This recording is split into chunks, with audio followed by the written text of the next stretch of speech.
Hello, and welcome to the Physical Therapy Owners Club podcast. I'm Nathan Shields, and I've got a previous guest, great friend, coworker in my life, Michelle Bambenek, joining us again. Michelle, thanks for coming on.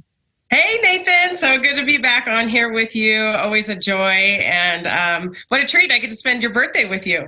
Yes. Happy birthday to me. Thanks for coming. When you scheduled it for my birthday, I was like, oh, that sucks. It's my birthday, but no, I want to hang out with Michelle. That's cool. I was like, oh man, should I reschedule? It's his birthday. No. This is great. This is perfect. What else am I going to do? I'm glad to be here. Yeah. Today, I was excited to bring you on because we met up at PPS, which was really cool to see you in person again and network, which is one of the beauties of going to the conferences, especially PPS, and hobnobbing and rubbing shoulders with PT owners. But I want to bring you on because you're in a new position, and I want to, number one, highlight that, but also talk about the nuances of that, because I don't think a lot of owners have considered what you're doing at this point. And for those who are in a stage where they might be considering it, I think it'd be great to highlight you and what you're doing. So they consider maybe doing some of the same for their employees. Let's start there. Tell us where you're at, what you're doing nowadays. Yeah. So, saw you at PPS. I was actually there with a friend of the podcast and long-term friend of yours and mine, Will Humphreys.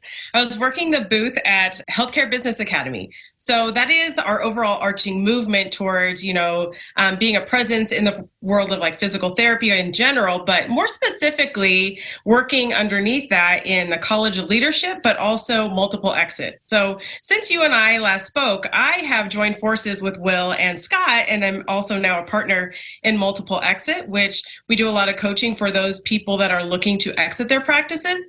But on the flip side, a part of that is really just mainly Will and myself, and me leading up a lot of that coaching with directors. So I'm actually doing a bit more of the hands-on coaching and consulting, much like we do for our owners for their second in command or their clinical directors. And if they don't have a clinical director in place, oftentimes their practice manager.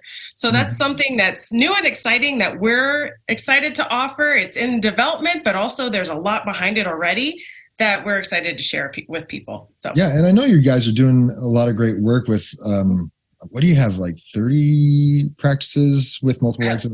Around that, yeah. Yeah, exactly. And so you're doing a lot of good work with not just the owners, but also their teams, which is really interesting because I think I noticed that, I know I noticed that when we were owning and we started doing some consulting, number one, Will and I, for ourselves and how to be better business owners and how to improve the value of our companies and yada, yada, systematize, you name it.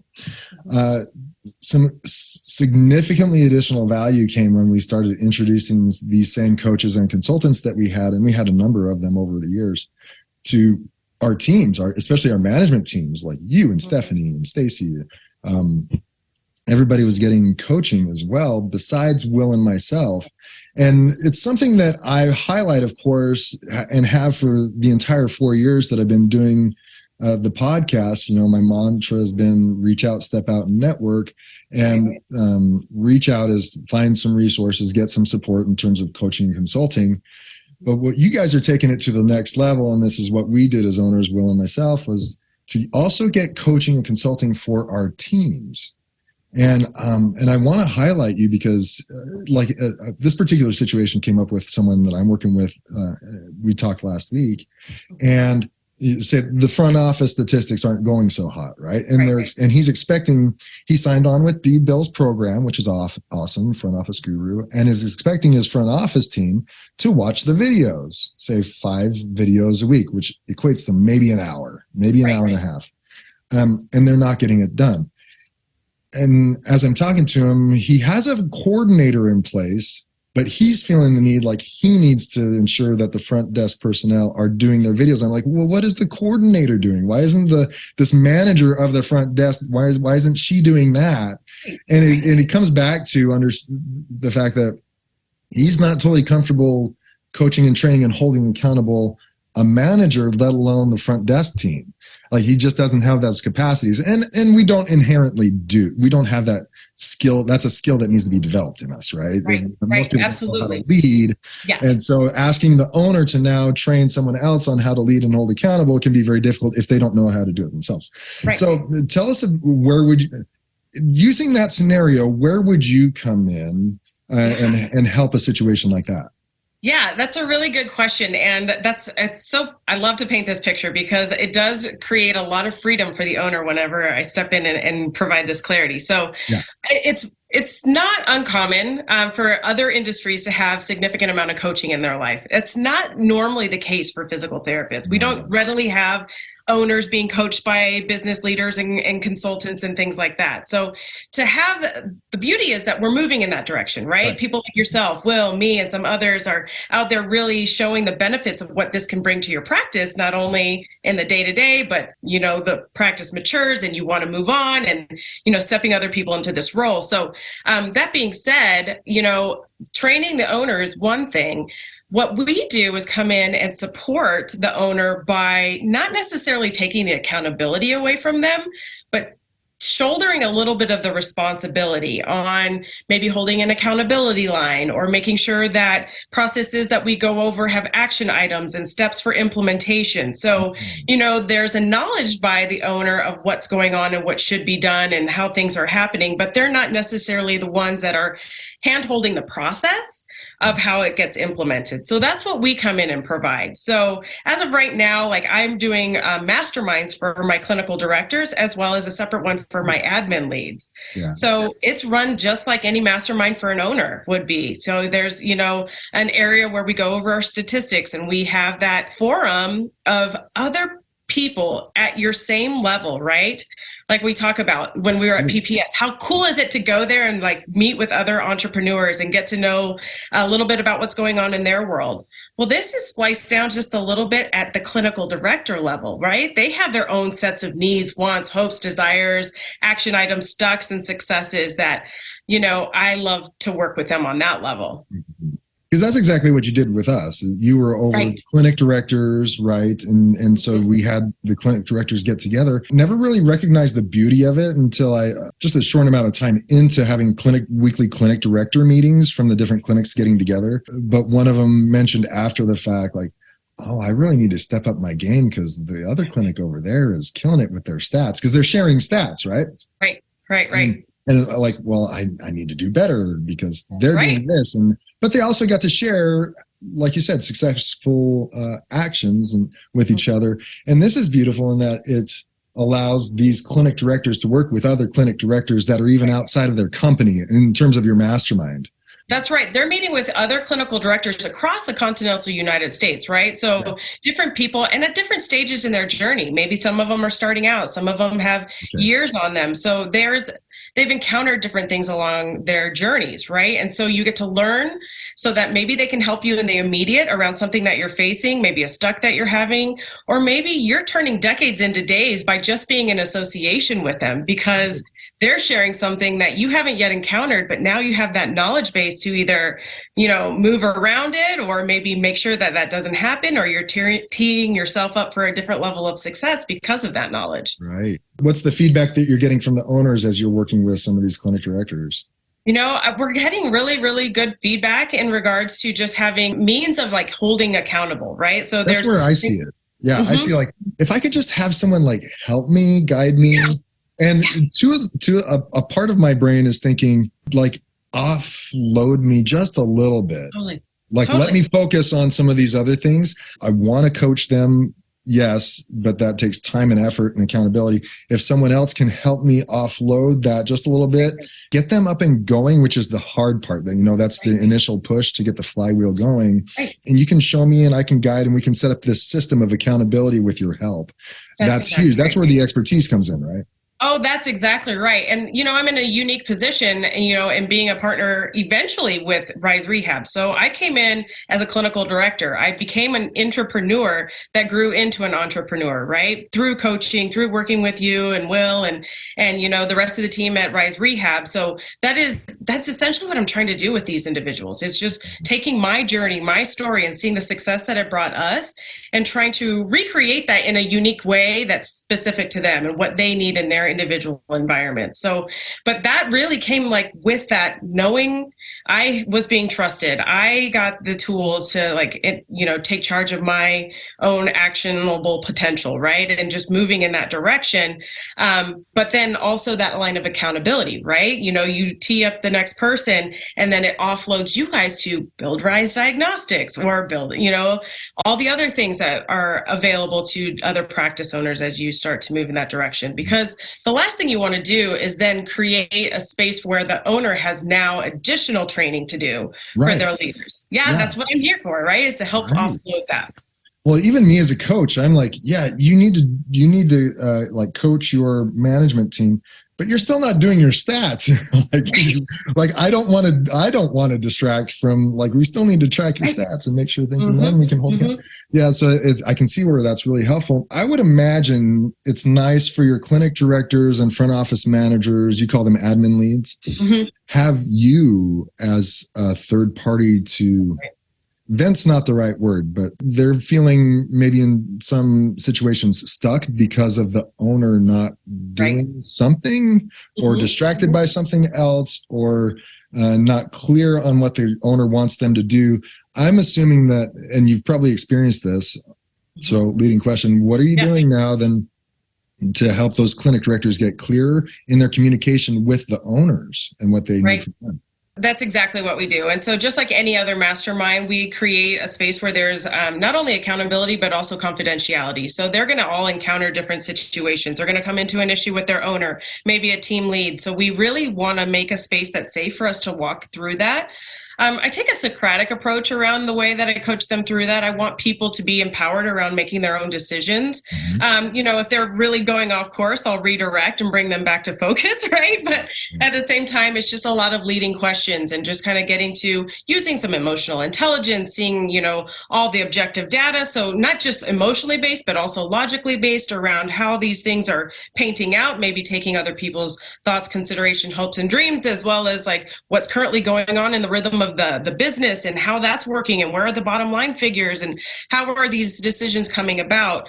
Long story to say is just to make sure that they're coming up with a good answer on their own with some guidance from us. So that being said, it's just you get input from other people. Hey, I'm at a really big stuck. Anybody encountered this? How have you addressed this? Right.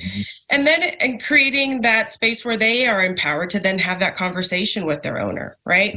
Having those crucial conversations, really putting them into a position where you get to create how the rest of this goes, right? You get to see how this plays out because you are the one at cause over it, right? That's where those types of questions and the things go along. And that's not just with the owners, it's with team members, maybe somebody that not billing appropriately, or skilled units are significantly down, or have a early graduation rate compared to the rest of the team. So all those types of things that we talk about, which are often revealed through our statistics. So where do you find that you're starting typically when you come up against a new clinic director that you're starting to work with? They might be experienced, they might be new, I don't know, but where do you find yourself starting most of the time when you're starting to work with them? Well, just like any other great relationship in terms of like a coaching relationship, it's getting to know that person and figuring out, what really makes them tick. But then how does it relate to the company in which they're working for? How are they aligned with the values? How are they aligned with the purpose and the vision of the organization? Where are they within their buy-in to the clinic as well? I mean, usually if they're at that clinical directorship position, they've been vetted and they're in a position where they're kind of there. It's an interesting position that I found myself in early on as a leader, where you're halfway between being a part of the team because you're really still heavily involved in clinical care, but you see the importance of the business aspect. And sometimes there's tough decisions that need to be made on that side that relate to the team, maybe not always favorably in the same direction. We always seek that win-win for everybody, but sometimes hard decisions are needed. That being said, it's balancing that and just making sure that they realize that, me developing a relationship with them and realizing that they have to stand in their power around making some conscious decisions for the organization above all else. Gotcha. So like you said, do you occasionally sit in with the owner on the call and the clinic director? Is it sometimes the three of you in on the call? We have done that in the past. Right now, we're really having them just join my mastermind. So it's me getting to know them, but more often than not, I know the owner already. So there is some type of introduction that gets had with me and the clinical director, getting to know them a little bit, seeing where they're at. Again, trying to hone up on where they are in terms of cultural mission, vision, values, core values, and things like that. And then getting an understanding of where they are in their leadership realm. Are you looking at stats? Are you reporting stats? Are you the primary mover of that? Are you involved in any of the, accountability conversations? All of that goes into determining where we need to move with them. But usually it starts with, getting a look at the numbers, how to manage by stats. Are you finding, as you're working with clinic directors, the need in your mind? Are you thinking, oh, the owner kind of needs to get trained on this, that, or the other? Are you kind of like looking up the org board thinking, oh, they might need some help? Yeah. Always. Because the clinic director is like, I need blank, I need guidance, I need a vision, and they're not getting it. So I'm seeing it in that term. But are there other things that you're seeing on a regular basis where the owner's maybe not doing enough for a clinic director? Well, that's a really good question. And it's most often like that's what I see a lot, is that sometimes when we get to this position, the owners are still trying to work out what they're trying to know and learn. And I'm synonymously trying to teach the clinical director. So oftentimes my action items are, I need you to get with your owners and your executive team and iron out, what are my baseline targets? What is my skilled units per visit? What is my visits per hour? And that's going to come off of the work that we're also doing with the owners, right? So we're teaching the owners, what's the bottom line? What is your average reimbursement per visit? Like, what does that look like with all your expenses going through? Then we can come down to that stat for our clinical directors and then cascade that down. So that's where the gap often comes is, right when we get into coaching, a lot of us as clinical directors for sure, but owners even don't know what we don't know until we get in the hands of a coach who is telling us what to look at. And so, Is there one or two things commonly that are just missing as you're working with clinic directors, either in what they're not getting from owners or what they're not doing with their teams, either direction? Ooh, that's a good question. And I don't know that I can say one thing specifically outside of stats for sure. I think they're not clear on which they're not clear on stats. What the expectations are. Right. I find that very, very often still. And a lot of people that I work with is that you hire a PT and we're like, okay, great, go to work. And without fully communicating, these are your targets. This is where you need to be. This is what I'm going to have my expectation for our win-win, right? That's our fair exchange level. And this is what it looks like if you're on the high side of that. This is what it looks like when you're not meeting those expectations. Before they even get hired, right? So a lot of times I run into that cleanup of just now then having to hold a line of accountability that was never previously there. So how do you do that? How do you establish that? How do you bridge that conversation that stats is now woven into something that you have to be keyed into? So that's one thing that I think we as practice owners collectively could do a better job of, is really outlining, hey, what is it going to need for me to be profitable so I can communicate to my hires when they come in, and then hold that line as we move forward together in our relationship. Yeah, I have an idea of how it would go, but are you willing to go down that road just a little? I am so ready to go down that road. Okay, so you're in, because I'm imagining there's owners that are listening to this now or years from now that are thinking, crap, I never did that. Now I need to set some stats. So maybe I'll give them a little credit. Now they've decided these are the stats that we're going to look at, these 2 or 3 stats, and these are my expectations. How would you introduce that now to a team member? How would I introduce that? Yeah. How would you recommend, how would you coach? Now there's 2 ways we can go with this. Okay. What would you say to a team member to introduce those stats? Or how would you coach a management team member to coach a team member? Into those stats. Yeah. All of them coming in together. So whenever we have to introduce any type of statistics, we have to really remember the reason why we came into this profession, right? What is our why? Yeah. What is the purpose of our why? Right? And then how does it relate to us being in business? So that's usually my always direct approach, is really trying to figure out at the heartbeat of who we are, why we exist, and how if we're not doing our job, we're actually doing a disservice to our community. Right. And that links into the statistic, right? Yep. Like if I'm really truly being honorable as my profession and what I'm here to do and servicing others and getting them back to function, that means I want to serve as many people as possible. Right. And how can we do that? Right. And it's through connecting through that heart set around that is kind of my approach. No, I totally agree. Because that's the biggest issue when people start introducing statistics.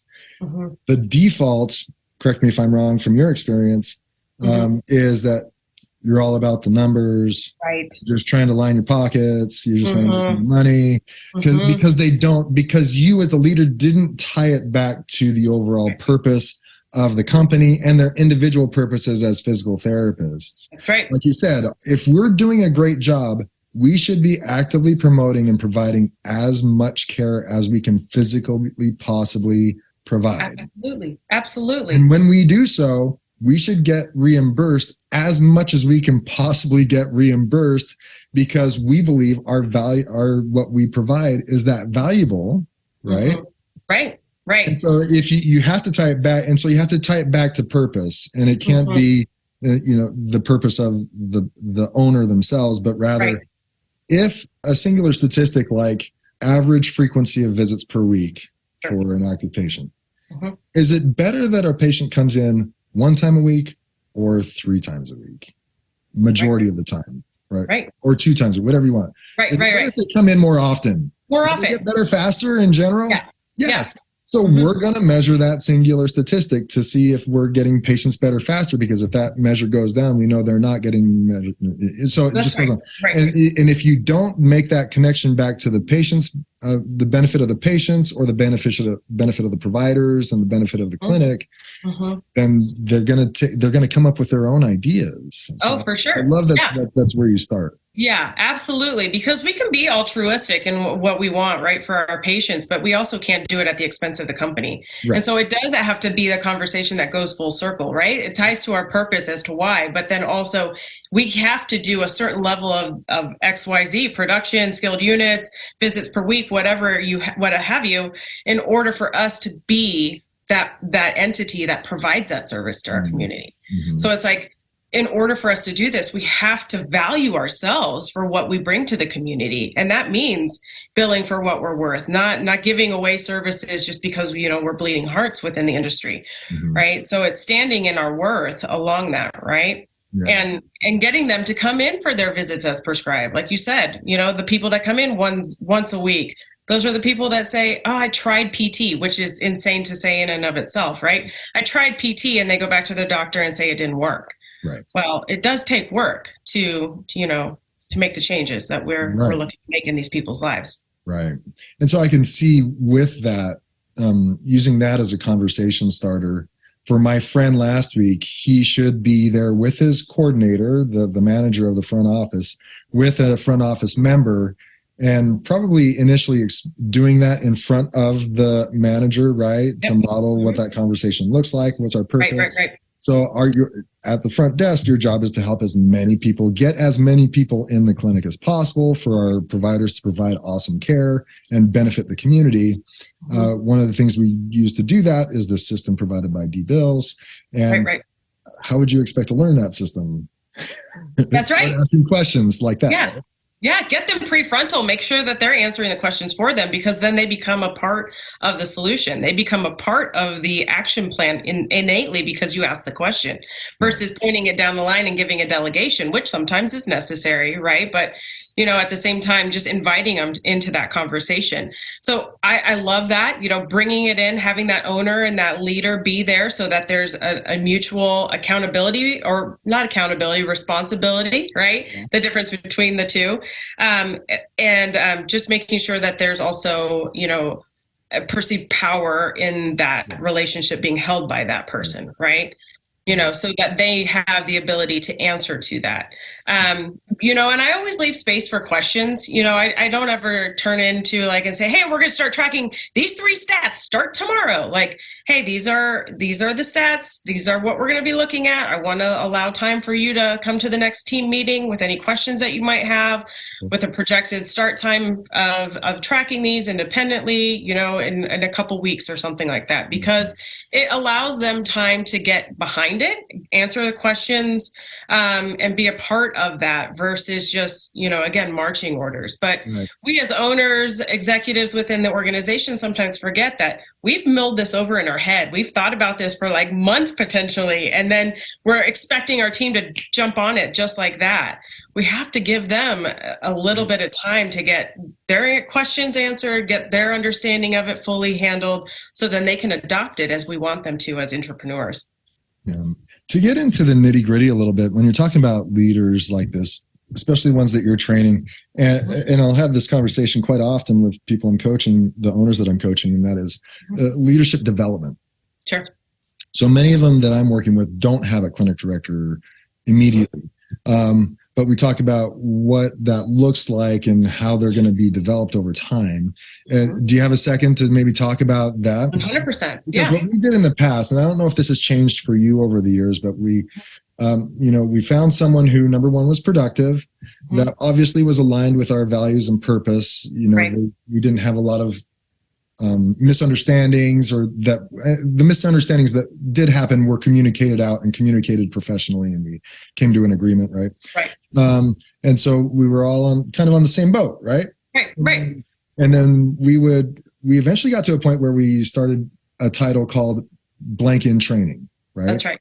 So clinic director in training meant that they were actually tagged as a future clinic director. Did not come with a pay raise initially, That's right. but an expectation that they were going to start getting trained in leadership and what it meant, what was expected out of them. Do you still recommend that? And what does that path look like for you as you're recommending other people do it? You're exactly spot on in how I would make that recommendation. Still, it doesn't necessarily always happen, but hopefully it'll start to catch wind a little bit more as we do more coaching with individuals, because what that allows is you an opportunity to vet this person in that position, because you and I both know that a high producer and somebody that's value aligned doesn't always necessarily make the best leader. Right? They may not have the ability to have the crucial conversations. Maybe they have an issue with confronting. Maybe they're a little bit too hard-nosed, right? So you have to find that person. Yeah, exactly. They love treating patients, but they don't want to lead a team. They don't want to interact with the team in that regard. They're happy just closing out their case for the day and going home, right? So great producers can be just that, great producers. So with a director in training or XYZ in training, it allows that opportunity for you to see how they perform and act in that. How are they coachable? Are they trainable? Are they taking and adopting the things that you would want in that person to take your space, your spot, and carry that forward in the way that you would desire? Or are they not really yet cutting the mustard? Are they seeking for an opportunity to gain a higher paycheck, but don't necessarily want to take on the responsibilities? Right. Hopefully we're getting and hiring people and going through, the recruiting process where that's not going to be the primary issue, that we have people that are on board, but it still allows that test time for them and for you, right? Right. So they get to see, this isn't exactly what I thought it was going to be. It's an engagement period. Yeah, exactly. Because what happens in that is when you automatically give them the director title and then you give them the pay raise, and then you realize three weeks down the road that it's not working, or, longer, right? Maybe at that 3-week mark, you're still training. 3 months down the line, right? You're just like, ooh, this is going down fast. It's really hard to come back from that, right? It's really hard to strip of a title. It's really hard to reduce the compensation that's been already provided. It just doesn't end well, usually. That's usually how I like to do it. So a little bit more nitty gritty as that director in training, you just start to give them a little bit at a time, right? You don't give them the whole playbook. Yeah, I was just going to ask you that. What are some of a guy or girl who's thinking, I've got this idea for a clinic director and I want to develop a leadership program. Mm-hmm. Where would you tell them to start? What are some of the ways that they should start creating that clinic director role? Where would you start them? Sure. Yeah. So a lot of times it is right into just managing the clinic floor, right? Just making sure that you're monitoring how the flow of clinic, the atmosphere is, the energy on the floor, making sure that treatment is going well. We want that to be good. The schedule monitoring. Hey, are you managing your hourly employees appropriately? Are you taking care of your tech team the way that you should? But that really checking stats. Right, exactly. And that's where I was going to go, is that it's mainly all driven by the statistics, right? So you're looking at the statistics, you're actually getting a feel for them. So maybe I'm hand holding them through that process of like, hey, this is what I'm looking at. These are the stats that I look on a day-to-day basis. If this one's down, that means I need to look at this one. If it's this one's high, I need to go and find out why, so I can make sure that we're reproducing that, right? Like all of the different things that I would go into with the statistics, and then eventually handing that over to them so that they're running it in that capacity. And they can report it up to you. Then they report it up to you. And then the cascade goes further, right? Then you're having each individual team member reporting to that clinical director reporting up.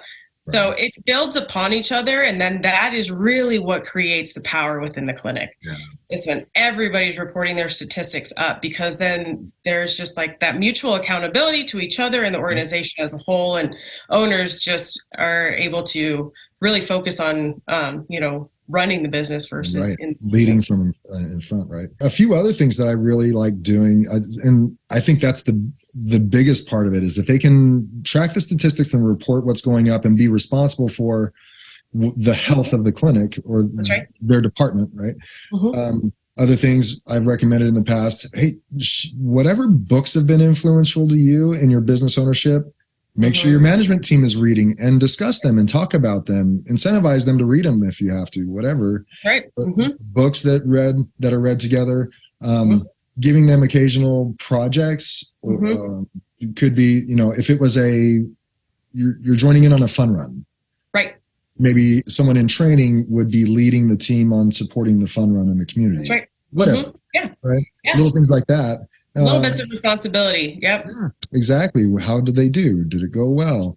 And one other thing that I've always kept in the back of my mind as a leader is, and if we were doing a weekly meeting, is say, I want you to find one or two things that you don't like about the clinic. That's right. That aren't going well.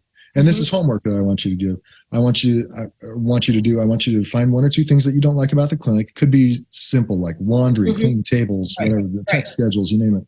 And I want you to consider what you would do to handle it. Give me 2 or 3 solutions regarding that one thing, and we'll talk about it. And then and maybe I'll give you the responsibility to fix it.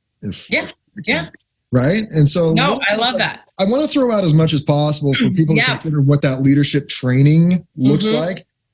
Because it could be a number of things, and it's not just, the go-to was, hey, you're a great producer. Here's the title, manage the team.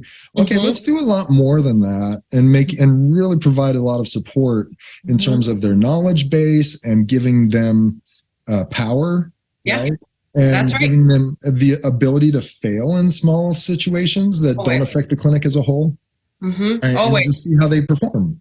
No, absolutely. If that reminds me of what we used to do with whenever somebody was wanting to become a clinical director or want to take an advancement, we actually had them pre-read a handful of books. They had to go through specific stat training, and then they also had to read, I can't remember all of them, but it was like... It had to be at least good to great. Good to great. Leadership and self-deception. Right. Those were some of the... dysfunctions of a team. That's exactly right. Outward mindset was one of them. I would add more to that list, or maybe even swap out some, maybe. These are all really great, so maybe not, but add 2. But, so they would have...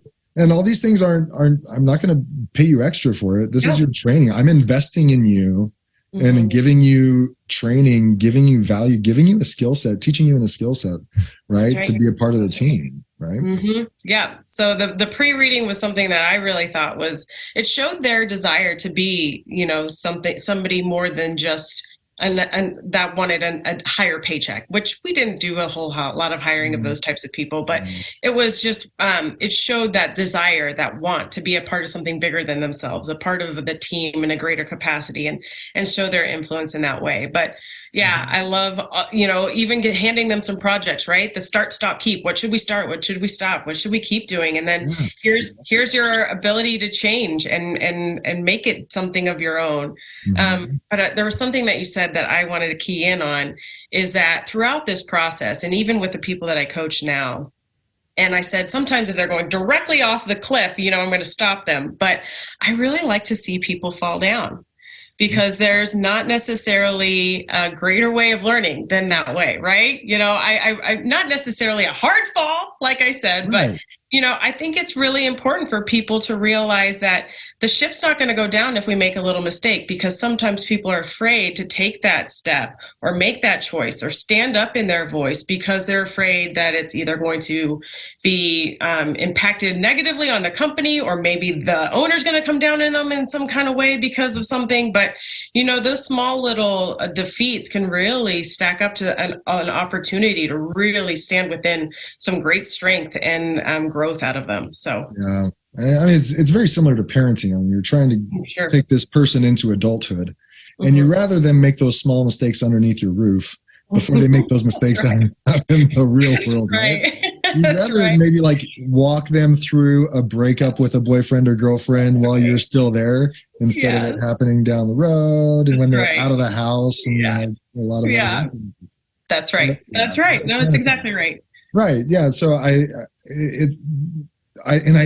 really think that there are the people you want on your team want that kind of program. Oh yeah.